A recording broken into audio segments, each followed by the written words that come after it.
Hello people, uh very warm welcome to concise classes. So student, आज आपका lecture 22 है और आज से हम एक new topic that is pronoun start करने जा रहे हैं।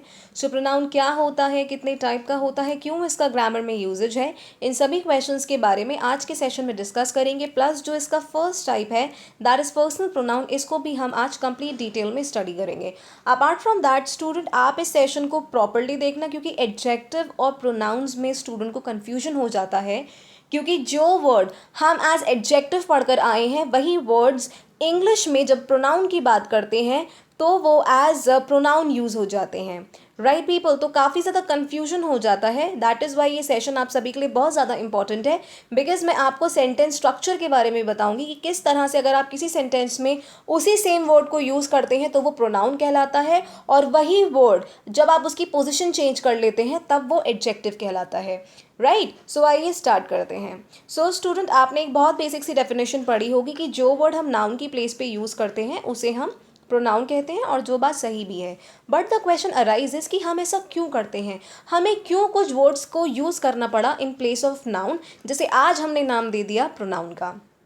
ओके, तो इसकी बात करने से पहले हम कुछ प्रीवियसली डिफाइंड नॉलेज को रिवाइज कर लेते हैं। आई हैव टोल्ड यू कि किसी भी सेंटेंस में एक सब्जेक्ट होता है, एक वर्ब होती है और एक ऑब्जेक्ट होता है। राइट पीपल, ये हम एक जनरल स्ट्रक्चर की बात कर रहे हैं कि जहाँ किसी सेंटेंस में आपका सब्जेक्ट है, वर्ब है और ऑब्जेक्ट है।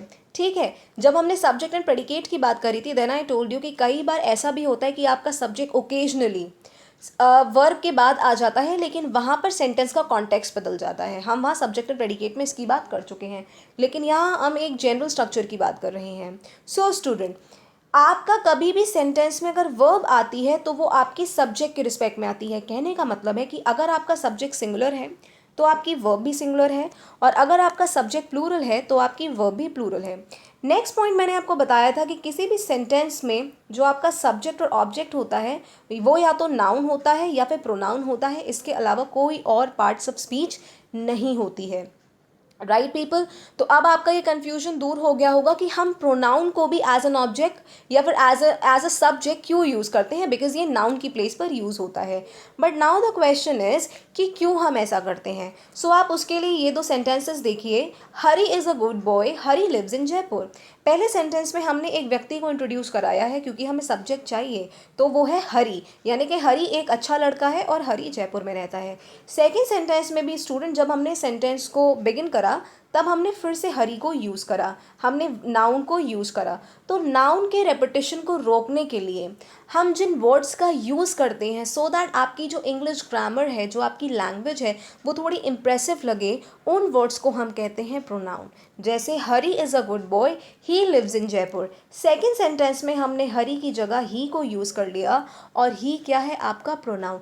कहने का मतलब है कि जब आप नाउन के रेपिटेशन को रोकते हैं कि बार बार नाउन रिपीट ना हो और सेंटेंस आपका थोड़ा इम्प्रेसिव लगे, तो नाउन के रेपिटेशन को रोकने के लिए जिन वर्ड्स का यूजेज होता है उसे हम कहते हैं स्टूडेंट प्रोनाउन। आपकी 10 टाइप्स की होती हैं प्रोनाउन। कौन कौन सी? Personal, possessive, demonstrative, distributive, reciprocal, emphasising, reflexive, definite, relative और इंटरोगेटिव। राइट पीपल, आज हम डिस्कस करेंगे about personal pronoun in complete detail कि पर्सनल प्रोनाउन होता क्या है, क्यों हम इसे यूज़ करते हैं। दैट इज़ वाई ये सेशन आप सभी के लिए बहुत ज़्यादा इंपॉर्टेंट है। सो स्टार्ट करते हैं। सो बेसिकली स्टूडेंट, जो आपका पर्सनल प्रोनाउन है, पहली बात ये 3 पर्सन्स के लिए यूज़ होता है। कौन से 3 पर्सन? पहला, जो बोल रहा है। दूसरा, जिससे वो बोल रहा है, यानी कि दूसरा कौन सा? जो पहले वाले की बात सुन रहा है। और तीसरा, जिसके बारे में वो दोनों बात करते हैं। The person speaking, the person spoken to, the person spoken of. Right people, तो personal pronoun stands for 3 persons. आपको पर्सनल प्रोनाउन को रिमेंबर करने के लिए ये टेबल याद करनी पड़ेगी। मैंने आपको बताया कि किसी भी सेंटेंस में सब्जेक्ट होता है और ऑब्जेक्ट होता है। पहले आप इतने पार्ट को देखिए टेबल के। तो सब्जेक्ट की जगह आप जिस प्रोनाउन को यूज़ करेंगे वहाँ आप यूज़ करेंगे ये वाली नाउन प्रोनाउंस, ठीक है।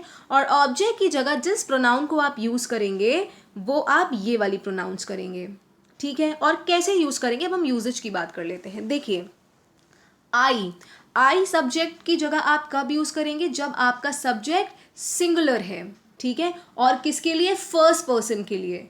ओके, दूसरा है वी। वी आपका कब आप यूज करेंगे, जब आपका सब्जेक्ट प्लूरल है और आप फर्स्ट पर्सन की ही बात कर रहे हैं। तो कहने का मतलब है आई और वी आप फर्स्ट पर्सन के लिए यूज करते हैं, यानी कि जो बोल रहा है उस व्यक्ति के लिए यूज करते हैं। नेक्स्ट है स्टूडेंट आपका यू। यू आप एज सिंगुलर भी यूज करते हैं और एज प्लूरल भी यूज करते हैं, लेकिन कब, ये सेकंड पर्सन के लिए आप यूज करेंगे। ठीक है, नेक्स्ट है आपका थर्ड पर्सन ही। ही आप सिंगुलर पर्सन के लिए यूज करेंगे, प्लस वो जो पर्सन है वो मैस्कुलिन जेंडर होना चाहिए उसका, वो एक मेल होना चाहिए। शी आप सिंगुलर के लिए यूज करेंगे प्लस फेमिनिन जेंडर होना चाहिए। इट सिंगुलर के लिए यूज करेंगे प्लस न्यूटर जेंडर होना चाहिए, कि उसमें कोई भी मेल या फीमेल उसका जेंडर नहीं होना चाहिए, उसमें कोई भी जान नहीं होनी चाहिए। बेसिकली जो नॉन लिविंग थिंग्स होती हैं वो आप यूज करते हो उनके लिए इट। Right people. नेक्स्ट है दे। दे आप कब यूज करेंगे, जब आपका सब्जेक्ट प्लूरल है। ओके, जब आपका सब्जेक्ट प्लूरल है तब आप दे यूज करेंगे, किसके लिए, थर्ड पर्सन के लिए। सो आई और वी फर्स्ट पर्सन के लिए, यू सेकेंड पर्सन के लिए, ही शी इट दे आप यूज करते हैं स्टूडेंट थर्ड पर्सन के लिए। सिमिलरली ऑब्जेक्ट की जगह आप मी और अस यूज करेंगे फर्स्ट पर्सन के लिए, यू यूज करेंगे सेकेंड पर्सन के लिए, him her it them use करेंगे आप थर्ड पर्सन के लिए। अब हम बात कर लेते हैं पोजेसिव एडजेक्टिव के बारे में। तो स्टूडेंट पोजेसिव वर्ड से ही आपको पता लग रहा होगा कि कोई चीज़ अपनी बताना, ओनरशिप दिखाना। हमने पोजेसिव केस के बारे में नाउन में पढ़ा था। हम पोजेसिव के कैसे यूज़ करते हैं, जब हम नाउन में अपॉस्ट्रॉफी एस लगाते हैं। Right people. तो अपॉस्ट्रॉफी एस लगा के हम किसी चीज़ के साथ पोजेशन दिखाते हैं, बिलोंगिंगनेस दिखाते हैं, ओनरशिप दिखाते हैं। हम इसके बारे में डिस्कस कर चुके हैं। एडजेक्टिव में भी यही है। पहली बात, एडजेक्टिव आप किसके लिए यूज करते हैं, नाउन के लिए। मैंने आपको एडजेक्टिव में ये बताया है कि नाउन को क्वालिफाई करता है एडजेक्टिव, बाकी किसी और पार्ट्स ऑफ स्पीच को नहीं। जैसे आपका एडवर्ब है जो वर्ब को भी करता है, एडवर्ब को भी करता है और एडजेक्टिव को भी करता है, लेकिन जो एडजेक्टिव है वो सिर्फ और सिर्फ नाउन को क्वालिफाई करता है। दूसरा मैंने आपको बताया था कि एडजेक्टिव आप दो तरह से करते हैं, एट्रीब्यूटिवली और प्रेडिकेटिवली। एट्रीब्यूटिव का मतलब क्या है कि जब आपकी adjective just before noun I है, ठीक है, तब आप कहेंगे वो एट्रीब्यूटिवली यूज हुई है। और अगर आपकी adjective after the verb I है लेकिन क्वालिफाई वो नाउन को ही कर रही है, ठीक है, क्वालिफाई वो नाउन को ही कर रही है, तब हम कहते हैं वो आपका प्रेडिकेटिवली यूज हुआ है, और इसके बारे में हम डिस्कस कर चुके हैं। सो सपोज आप एग्जाम्पल लीजिए, माई फ्रेंड। ठीक है, आप जब इसका हिंदी में ट्रांसलेशन करेंगे तब आप बोलेंगे मेरा दोस्त। ठीक है, तो फ्रेंड है क्या, फ्रेंड आपका एक कॉमन नाउन है, इसे क्या क्वालिफाई कर रहा है, माय। कहने का मतलब है मेरा दोस्त। किसका दोस्त, मेरा दोस्त। तो यहाँ फ्रेंड में एक मीनिंग ऐड कर दिया माय ने कि मेरा दोस्त, प्लस ये आपका फ्रेंड से जस्ट बिफोर यूज हुआ है, दैट इज वाई माय जो है आपका वो एट्रीब्यूटिवली यूज हुआ है, और ये एक पोजेसिव एडजेक्टिव है जहां वो ये कह रहा है मेरा दोस्त, आवर फ्रेंड, हमारा दोस्त, योर फ्रेंड, तुम्हारा दोस्त, हर फ्रेंड, इसका दोस्त, हिज फ्रेंड, इसका दोस्त। Right people. तो ये सब होते हैं आपके पोजेसिव एडजेक्टिव। नेक्स्ट हम बात करते हैं स्टूडेंट पोजेसिव प्रोनाउन के बारे में। Mine, ours, yours, his, hers, theirs. ठीक है, जब हम पोजेसिव प्रोनाउन के बारे में डिस्कस करेंगे तो आपको और क्लियरली मेंशन होगा। अभी बस आप ये टेबल याद कर लीजिए और इसे हॉरिजॉन्टली याद करिए कि I, me, my, mine, we, us, our, ours, you, your, yours, he, him, his, she, her, hers, its. It का पोजेसिव प्रोनाउन नहीं एग्जिस्ट करता है। Right, they, them, theirs. So आप ये टेबल याद कर लीजिएगा बाय हार्ट। नेक्स्ट हम बात करते हैं स्टूडेंट कि इट आप कहाँ कहाँ यूज़ करते हैं। सी, इट आप यूज़ करते हैं उन चीज़ों के लिए जिनमें लाइफ नहीं होती है, फॉर थिंग्स विदाउट लाइफ। जैसे here is your book, take it away. यहाँ ये है तुम्हारी किताब और इसे ले जाओ। ठीक है, तुम्हारी बुक यहाँ है और इसे ले जाओ। तो यहाँ हमने बुक के लिए यूज़ करा है इट। ठीक है, here is your book, take it away, तो हमने इट प्रोनाउन का यूज़ करा है। प्लस यहाँ पे योर क्या है स्टूडेंट, एक पोजेसिव एडजेक्टिव है। कैसे पता लगा, टेबल में पढ़ के आए थे, यू, योर, योर्स। तो योर क्या है, पोजेसिव एडजेक्टिव। दूसरा तरीका है पता करने का कि बुक आपकी क्या है, एक कॉमन नाउन। बुक से जस्ट पहले जो वर्ड यूज हुआ है वो योर है, वो एक मीनिंग ऐड कर रहा है कि किसकी किताब, तुम्हारी किताब। तो ये क्या है, योर यहाँ पर एक एडजेक्टिव है। कैसा एडजेक्टिव, पोजेसिव एडजेक्टिव। कैसे यूज हुआ है, एट्रीब्यूटिवली यूज हुआ है, क्योंकि जस्ट बिफोर नाउन यूज़ हुआ है, दैट इज़ वाई ये एट्रीब्यूटिवली यूज़ हुआ है। ओके, नेक्स्ट है स्टूडेंट, हम एनिमल्स के लिए यूज़ करते हैं अनटिल एंड अनलेस हम किसी सेंटेंस में ये मेंशन ना कर रहे हों कि वो मेल है या फिर वो फीमेल है। जैसे the horse fail and broke it's leg, कि हॉर्स गिर गया और उसने अपना पैर तोड़ लिया। तो यहाँ पर इट्स क्या है स्टूडेंट, इट्स आपका एक पोजेसिव एडजेक्टिव है, क्योंकि पोजेसिव प्रोनाउन तो इट का एग्जिस्ट ही नहीं करता है, राइट। एक कंफ्यूजन और है, आपने पढ़ा होगा इट्स अपोस्ट्रॉफी एस और आपने ये देखा इट्स, ठीक है, जहाँ आपका कोई अपोस्ट्रॉफी एस नहीं यूज़ हुआ। आप इट्स कब यूज़ करते हैं, इसका मतलब है इट इज़। मैंने आपको जब अपोस्ट्रॉफी पढ़ाई थी तब मैंने आपको बताया था कि आप अपोस्ट्रॉफी एस का यूज़ कॉन्ट्रैक्शन के लिए भी कर लेते हैं, ठीक है। तो इट इज़ को आप इट्स लिखते हैं तब आप अपोस्ट्रॉफी एस लगाते हैं। जैसे आप डू नॉट को डोंट लिखते हैं, डज नॉट को डजंट लिखते हैं, ठीक है। तो आप वहाँ पे अपोस्ट्रॉफी एस का यूज़ करते हैं सो दैट आप उन दो वर्ड्स को कॉन्ट्रैक्ट कर सकें, जोड़ सकें। लेकिन आप जब ये वाला इट्स यूज़ करते हैं स्टूडेंट, तब आप पोजेशन दिखा रहे हैं, कोई चीज़ किसी व्यक्ति से जुड़ी हुई दिखा रहे हैं या फिर किसी एनिमल से जुड़ी हुई दिखा रहे हैं। जैसे the horse fail and broke it's leg, horse गिर गया और उसने अपना पैर तोड़ लिया, अपना पैर तोड़ लिया, इट्स लेग, ठीक है। हिज लेग, हर लेग हम नहीं यूज़ करेंगे बिकॉज हम सेंटेंस में उसका सेक्स नहीं बता रहे हैं, वेदर वो मेल है या फिर वो फीमेल है, right people, that is Y हम यूज़ करेंगे इट्स यहाँ पर। नेक्स्ट हम बात करते हैं स्टूडेंट यंग चाइल्ड के लिए या फिर इन्फेंट्स के लिए, अनटिल एंड अनलेस हम ये नहीं बता रहे हैं किसी सेंटेंस में कि वो चाइल्ड मेल है या फिर फीमेल है, ठीक है। When I saw the child it was crying, when I saw the child it was crying, that baby has torn its clothes। जब हम इनफॉर्मली स्टूडेंट जब हम बात करते हैं तब हम बोलते हैं when I saw the child he was crying, ठीक है। बात करते समय जब दो व्यक्ति आपस में बात कर रहे हैं, इनफॉर्मल इंग्लिश का यूज़ कर रहे हैं, तब वो ही शी यूज़ कर लेते हैं क्योंकि उन्हें डेफिनेट है वो किस बेबी की बात कर रहे हैं। बट जब हम ग्रामर के पर्सपेक्टिव से बात करते हैं तो अगर किसी सेंटेंस में ये मेंशन नहीं है कि वो बेबी मेल है या फिर फीमेल है, तब हम उसके लिए इट यूज़ करेंगे। होप आपको क्लैरिटी मिली होगी। नेक्स्ट है स्टूडेंट, नाउन और प्रोनाउन पर दबाव बनाने के लिए, एम्फेसिस देने के लिए, स्ट्रेस देने के लिए भी हम इट यूज़ करते हैं। जैसे it was you who began the quarrel, कि वो तुम थे जिसने लड़ाई शुरू करी थी, इट वॉज यू, ठीक है। तो यू जो है स्टूडेंट यहाँ पर आपका ऑब्जेक्टिव केस वाला यू नहीं है, क्योंकि यू आपका सब्जेक्ट में भी सेम रहता है, ऑब्जेक्ट में भी। ये पॉइंट मेंशन कर लेना कि अगर कोई भी सेंटेंस इट से बिगिन हो रहा है तो इट के बाद जो प्रोनाउन आती है, ठीक है, वो आपकी ऑब्जेक्टिव केस वाली आती, सॉरी सब्जेक्टिव केस वाली आती है। ये ऑब्जेक्टिव केस वाली नहीं है, ये सब्जेक्टिव केस वाली है। इट के बाद अगर कभी भी आप प्रोनाउन यूज़ करेंगे तो वो आप सब्जेक्ट वाली यूज़ करेंगे, सब्जेक्टिव केस वाली। जैसे आप नेक्स्ट एग्जाम्पल देखिए, it was I who first protested, वो मैं था जिसने पहले प्रोटेस्ट शुरू करा था। इट वॉज आई, ये नहीं बोलेंगे it was me, no, it was I. तो इट के बाद जब भी कोई प्रोनाउन आती है तो वो सब्जेक्टिव केस वाली आती है, ठीक है। आप मी यूज़ नहीं करेंगे, आप आई यूज़ करेंगे, ठीक है। आप अस यूज़ नहीं करेंगे, आप वी यूज़ करेंगे। आप यू यूज़ नहीं करेंगे, आप सब्जेक्ट वाला यू यूज़ करेंगे, ठीक है। आप हिम नहीं, it was he, it was she, right people. I hope आपको क्लैरिटी मिली होगी। नेक्स्ट हम बात करते हैं स्टूडेंट की इट का प्लूरल क्या होता है, ठीक है। नॉन लिविंग थिंग्स के लिए आप इट यूज़ करते हैं, कंट्रीज़ के लिए आप इट यूज़ करते हैं, ठीक है। जितनी भी नॉन लिविंग थिंग्स है, एसोसिएशंस है, ऑर्गेनाइजेशंस हैं, इन सब के लिए आप इट यूज़ करते हैं। ओके, जैसे आप एक कंट्री के बारे में देखिए, हमने लिखा है America is a developed country, it is a super power. हमने यहाँ पर अमेरिका के लिए जो प्रोनाउन यूज़ करा है वो है इट, ठीक है। America is a developed country, it is a super power. America कोई इंसान तो है नहीं, तो हम ये तो कहेंगे नहीं he is a super power, she is a super power, ठीक है। तो अमेरिका के लिए हमने क्या यूज़ करा, इट। लेकिन जब दो कंट्रीज़ इंट्रोड्यूस हो जाती हैं, जैसे Sri Lanka and Pakistan are developing countries, they are facing internal terrorism, यहाँ पर आपका जो सब्जेक्ट है स्टूडेंट वो प्लूरल हो गया है।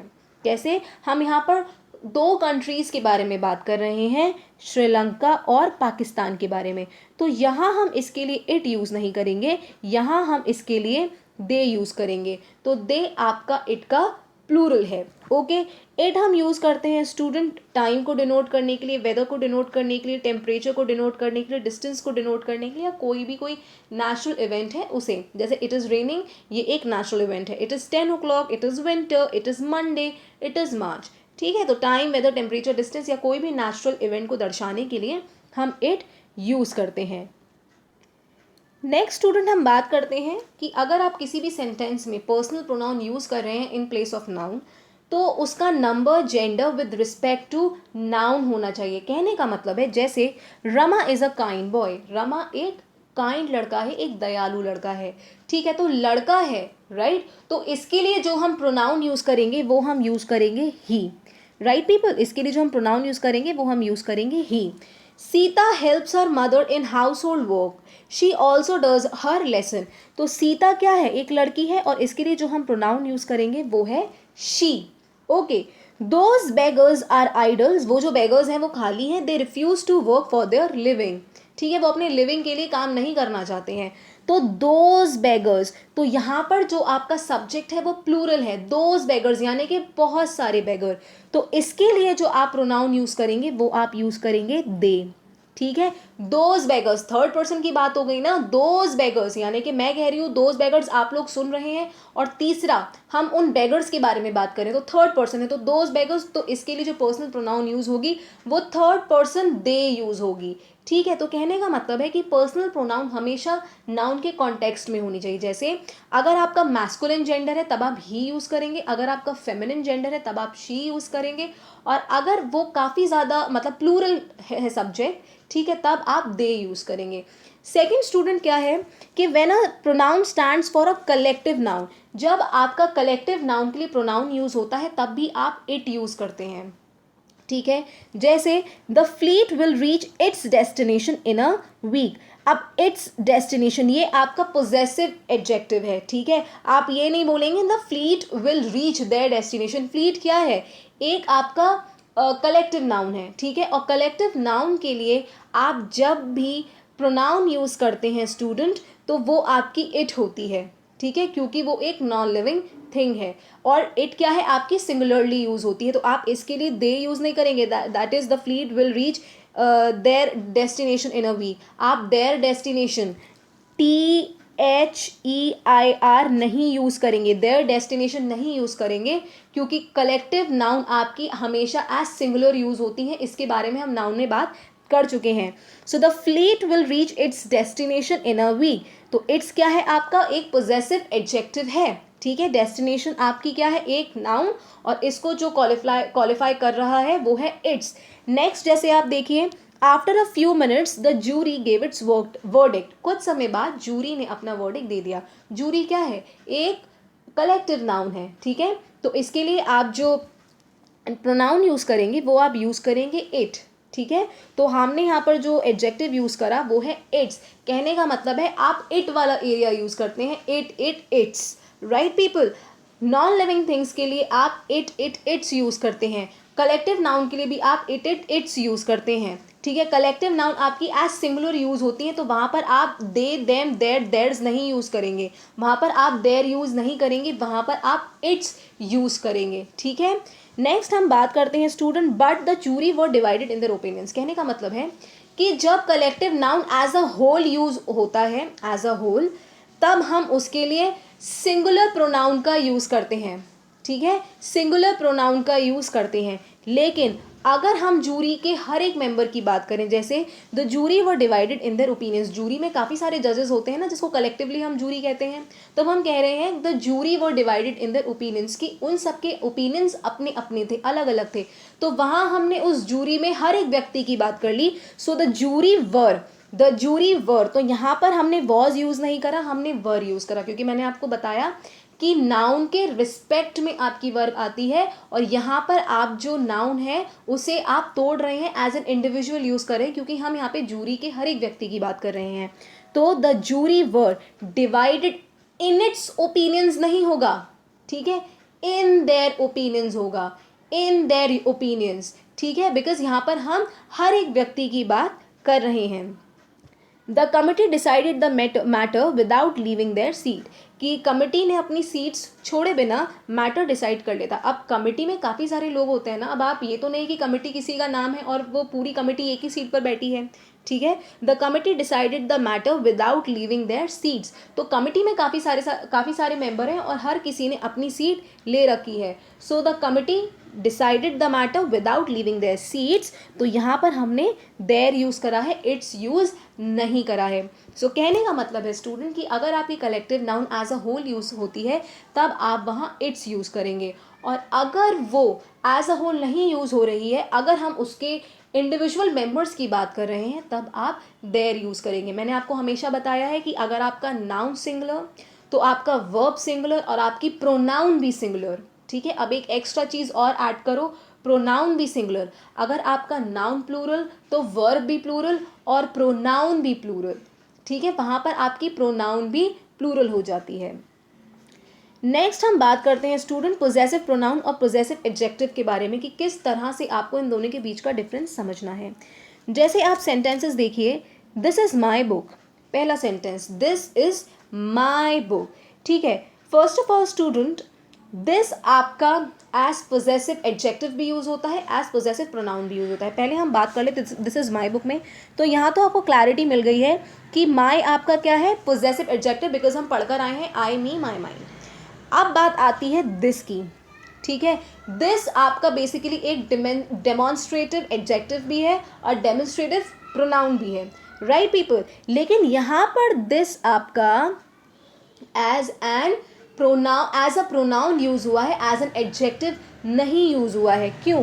दिस इज माई बुक, क्योंकि इसके जस्ट बाद स्टूडेंट एक वर्ब आ गई है, दिस के जस्ट बाद एक वर्ब आ गई है कि दिस इज माई बुक। तो जब आपके इन वर्ड्स के बाद डायरेक्ट वर्ब आ जाती है, कोई नाउन नहीं होता है, तो ये वर्ड्स आपके एज प्रोनाउन प्ले करते हैं। नेक्स्ट देखिए, this book is mine.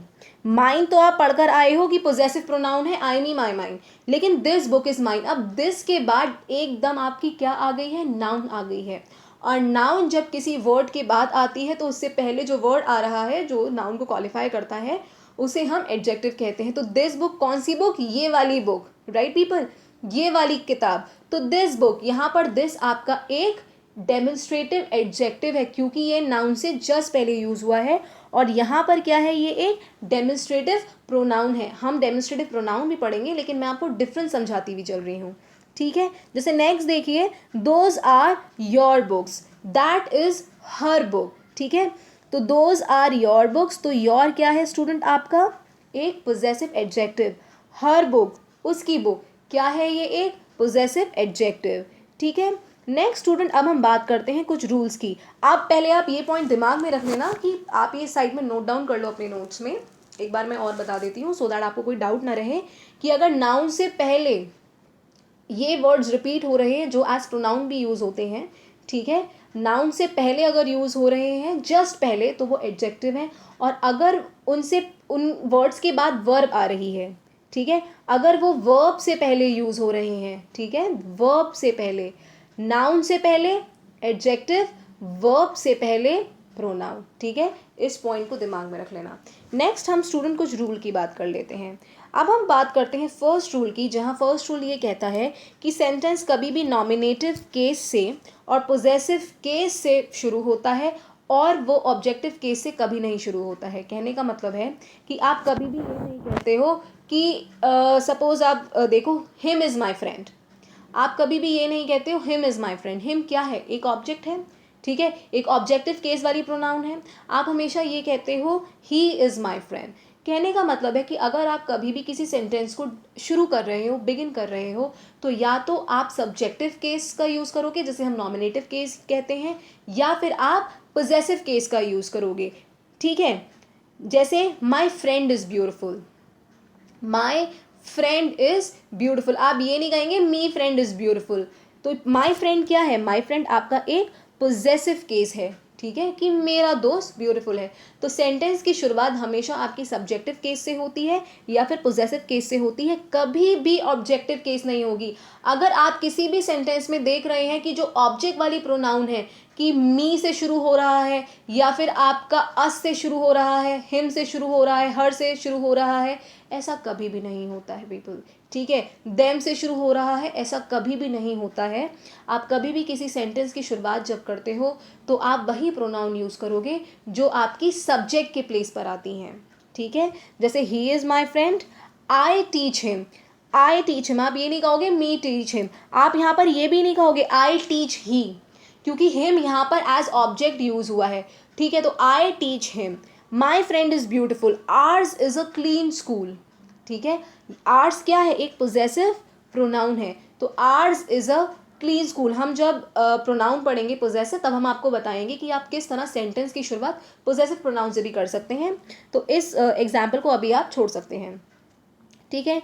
Next student हम बात करते हैं कि अगर सेंटेंसेस आपके कोई पॉजिटिविटी शो कर रहे हैं, ठीक है, या फिर गुड मैनर्स शो कर रहे हैं, बेसिकली कहने का मतलब है कि उस सेंटेंस में कोई भी नेगेटिविटी नहीं है, ठीक है। नेगेटिविटी नहीं है, नेगेटिविटी से हट के जितने भी सेंटेंसेस हैं और अगर उसमें प्रोनाउन यूज होती हैं तो उनका ऑर्डर रहेगा 2-3-1। कहने का मतलब है पहले आप सेकंड पर्सन की प्रोनाउन यूज़ करेंगे, फिर आप थर्ड पर्सन की प्रोनाउन यूज़ करेंगे, फिर आप फर्स्ट पर्सन की प्रोनाउन यूज़ करेंगे। जैसे you, E and I shell study for the exam, तो यू क्या है सेकंड पर्सन, ही क्या है थर्ड पर्सन और आई क्या है फर्स्ट पर्सन, कि तुम्हें इसे और मुझे स्टडी करनी चाहिए एग्ज़ाम के लिए। सो अगर कोई भी सेंटेंस नेगेटिविटी से हट के कुछ भी बात कह रहा है, ठीक है, और आपकी वो प्रोनाउन कैसी है, वो आपकी सिंगुलर प्रोनाउन है, प्लूरल नहीं, सिंगुलर प्रोनाउन है। नोट डाउन कर लेना कि प्रोनाउन आपकी सिंगुलर है, सेंटेंस आपका पॉजिटिव है, तब जो ऑर्डर रहेगा वो रहेगा 2-3-1, ठीक है। और अगर आपकी 3 प्रोनाउन ना हो के 2 प्रोनाउन है, तब आप ऑर्डर यूज़ करेंगे 3-1 या फिर 2-1, ठीक है। आप कभी भी इस ऑर्डर को डिस्टॉर्ट नहीं कर सकते हैं, या तो आपका ऑर्डर रहेगा 2-3-1 अगर तीनों प्रोनाउन मेंशन है, कैसी प्रोनाउन, सिंगुलर प्रोनाउन, अगर आपकी 2 मेंशन है तो 3-1, और अगर आपकी सेकेंड और फर्स्ट पर्सन मेंशन है तो 2-1, ओके। जैसे he and I have finished our work, उसने और मैंने अपना काम कंप्लीट कर लिया, तो ही थर्ड पर्सन और आई फर्स्ट पर्सन, तो यहाँ पर जो ऑर्डर फॉलो हुआ है that is 3-1, right. You and he have done a great job, तुमने और उसने एक बहुत अच्छी जॉब करी है, ठीक है, have done a great job, तो यहाँ पर यू क्या है 2 और ही क्या है 3, तो 2-3। Hari and I are old school friends, तो हरी क्या है यहाँ पर स्टूडेंट थर्ड और आई क्या है फर्स्ट पर्सन, ठीक है। अगर आपकी प्रोनाउन क्या है सिंगुलर है, ठीक है, और अगर वो सेंटेंस पॉजिटिविटी शो कर रहा है, तब आपका जो उनको लिखने का स्ट्रक्चर होगा वो होगा 2-3-1, और अगर सिर्फ 2 मेंशन है तो 3-1, 2-3 या फिर 2-1, राइट पीपल। इस रूल को दिमाग में रख लेना। नेक्स्ट हम बात करते हैं स्टूडेंट, अगर कोई सेंटेंस रिफ्लेक्ट कर रहा है किसी नेगेटिविटी को, किसी मिस्टेक को, किसी मिसचीफ को, किसी गलत काम को, तब जो ऑर्डर रहेगा वो रहेगा स्टूडेंट 1-2-3, ठीक है। तब ऑर्डर रहेगा 1-2-3, 1-2-3 या फिर 1-3 या फिर 2-3, ठीक है, 1-2-3 या फिर 1-3 या फिर 2-3। जैसे I, you and he have made a mistake, मैंने, तुमने और इसने एक मिस्टेक कर दी, तो आई क्या है आपका फर्स्ट पर्सन, यू क्या है आपका सेकंड पर्सन और ही क्या है आपका थर्ड पर्सन, ठीक है। और इसमें भी कब आप 1-2-3 यूज़ करेंगे, जब आपकी प्रोनाउंस जो है वो सिंगुलर हैं, ठीक है, प्रोनाउंस आपकी सिंगुलर हैं। ये वाला ऑर्डर भी आप कब यूज़ करेंगे, जब प्रोनाउंस आपकी सिंगुलर हैं, और ये वाला ऑर्डर आप कब यूज़ करेंगे, जब आपकी प्रोनाउंस सिंगुलर हैं। लेकिन ये आप कब यूज़ करेंगे, जब सेंटेंस आपका पॉजिटिव है, और ये आप कब यूज़ करेंगे, जब सेंटेंस आपका नेगेटिव है, कोई नेगेटिविटी शो कर रहा है। You and he have done this mischief, तुमने और इसने ये मिसचीफ करी है, तो यू एंड ही, तो 2-3। आई होप आपको क्लैरिटी मिली होगी स्टूडेंट।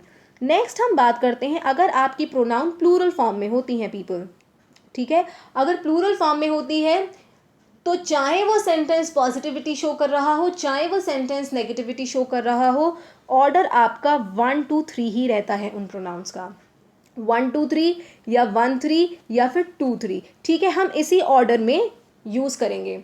जैसे we, you and they should now get down to work, we आपका फर्स्ट पर्सन, ठीक है, यू आपका सेकेंड पर्सन और दे आपका third person. So we, you and they should now get down to work. तो जब आपकी पर्सनल प्रोनाउन किसी सेंटेंस में यूज़ होती हैं स्टूडेंट, तो चाहे वो सेंटेंस नेगेटिव हो चाहे वो सेंटेंस पॉजिटिव हो, आपका ऑर्डर 1 2 3 ही रहता है. नेक्स्ट रूल आपका बहुत ज़्यादा इंपॉर्टेंट है कि अगर आपका sentence let, like, between, but, except या कोई भी प्रेपोजिशन उस सेंटेंस में आ रही है, उसके बाद अगर आप कभी भी प्रोनाउन यूज़ करते हैं तो वो हमेशा ऑब्जेक्टिव केस में रहती हैं. Student keep this in mind कि वो हमेशा ऑब्जेक्टिव केस में रहती हैं. ठीक है, प्रेपोजिशन के बारे में मैंने आपको बताया है कि प्रेपोजिशन अपना ऑब्जेक्ट किसे लेता है, नाउन या फिर प्रोनाउन को. तो नाउन या फिर प्रोनाउन को जब वो ऑब्जेक्ट की जगह ले रहा है और नाउन अगर मेंशन नहीं है तो वो प्रोनाउन को भी ऑब्जेक्टिव केस मिलेगा. मेंशन कर लो, जोड़ते हुए चलो. ठीक है, so let me do this work. आप कभी भी ये नहीं करेंगे कि let I do this work, let me do this work. ठीक है, मी क्या है, ऑब्जेक्टिव केस, आई, मी. ठीक है, there is no problem between her and me. आप ये नहीं कहेंगे शी एंड आई. बिटवीन के बाद ऑब्जेक्टिव केस आता है तो हर and me, she and I नहीं होगा. ही लाव्ड एट मी, एट क्या है, प्रेपोजिशन, तो एट मी, एट आई नहीं बोलेंगे. Everyone attended the party except him, except he नहीं, एक्सेप्ट हिम. सो ये रूल भी स्टूडेंट आप दिमाग में रख लीजिए कि ऑब्जेक्टिव केस आता है हमेशा प्रेपोजिशंस के बाद. ओके, नेक्स्ट हम बात करते हैं स्टूडेंट कंपैरिजन के बारे में, और ये आपका बहुत इंपॉर्टेंट टॉपिक है. इसके बाद इस पर भी हम काफ़ी ज़्यादा प्रैक्टिस करेंगे, आप टेंशन मत लो, लेकिन कंपैरिजन को समझना बहुत ज़्यादा इंपॉर्टेंट है. तो आप एक बात दिमाग में रख लीजिए कि जो कंपैरिजन होता है ना स्टूडेंट, वो हमेशा सेम केसेस में होता है. सब्जेक्ट का कंपैरिजन सब्जेक्ट से होता है, ऑब्जेक्ट का कंपैरिजन ऑब्जेक्ट से होता है, लिविंग थिंग का कंपैरिजन लिविंग थिंग से होता है, नॉन लिविंग थिंग का कंपैरिजन नॉन लिविंग थिंग से होता है, एनिमल का कंपैरिजन एनिमल से होता है. लिख लो ये सारी बातें. ठीक है, एनिमल का कंपैरिजन एनिमल से, लिविंग थिंग का लिविंग थिंग से, सब्जेक्ट का सब्जेक्ट से, ऑब्जेक्ट का ऑब्जेक्ट से, पर्सन का पर्सन से, नॉन लिविंग थिंग का नॉन लिविंग थिंग से. आप इस तरह से सारी बातें लिख लो. ठीक है, तो अगर आप कभी भी कंपैरिजन करते हो तो वो सेम केसेस में करते हो. सेम केसेस का मतलब है कि जिस केस की प्रोनाउन है उसी केस का ऑब्जेक्ट भी आएगा.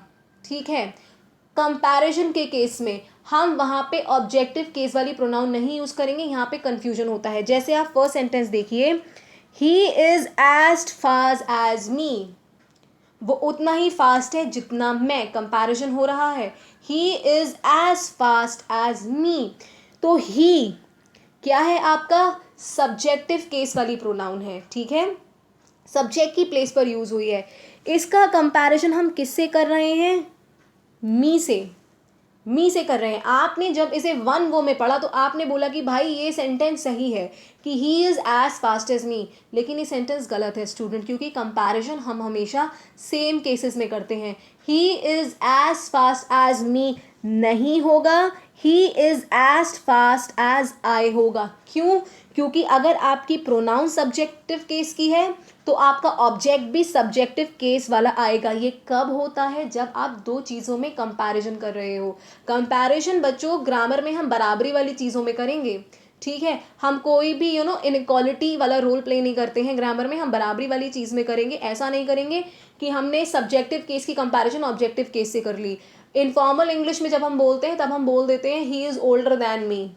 ठीक है, मैंने ये आपको बताया था ना कि हम जब प्रोनाउन पढ़ेंगे तब हम बात करेंगे तो हम बोल देते हैं he is older than me.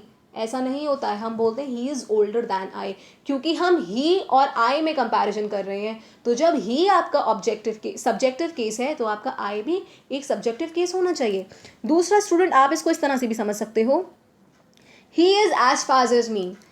आप मी आपका क्या है, एक ऑब्जेक्टिव केस है, एक ऑब्जेक्टिव केस की प्रोनाउन है. ठीक है, तो आप इसकी जगह हिम रख कर देखो, क्योंकि मैंने आपको बोला कि सेम केस होना चाहिए.